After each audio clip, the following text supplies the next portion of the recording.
سلام دوستان، خوش آمدید به کانال پخت و پزهای خانگی. ما امروز همراه یک نمود سالاد اناناس تیار میکنیم. محصولات به ما لازم است: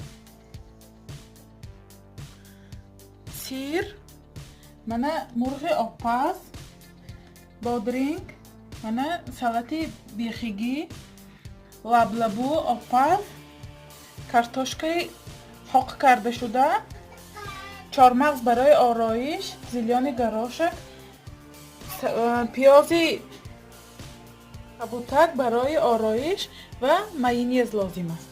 ما در اول پیاز میگونه چیندم.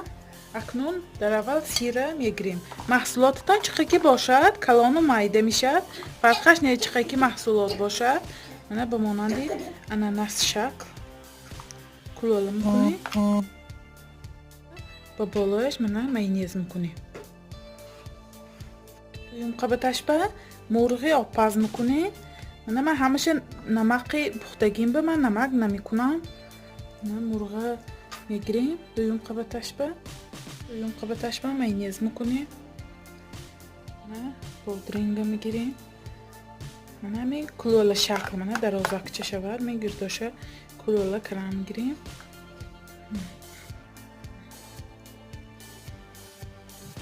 لبلبوی آبپز مایونز میکنیم. خواهید بسیارتر کنید، کمتر خواهید کمتر مایونز کنید. کارتوشکا رو هم میگیریم. کارتوشکا با مایونز میکنیم. بسیار همین کمتر کنید بیار خودش درونش همش خبر مایونز شدگی. اکنون سالاد سبزی رو هم میگیریم. من زیلیان گراشکم کردم. برای چی من همه آخر زیلیان گراش کردم؟ خیلی سالاتامو اناناس مایونز کنیم. خیلی بوقچه خیلی تابد مثل اناناس میشه. کو سفید کرده مایونز میکنیم. کو آیسته مایونز میمونیم.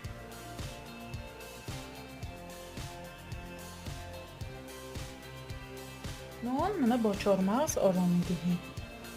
مانند اناناس شود. چمق کردیم شو آرام میدیم.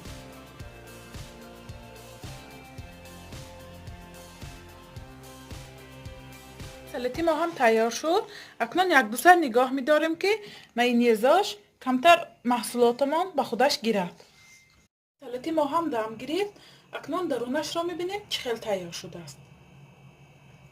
چگونه میبینید درون سالاد ما به نهایت با لذت با مرغ.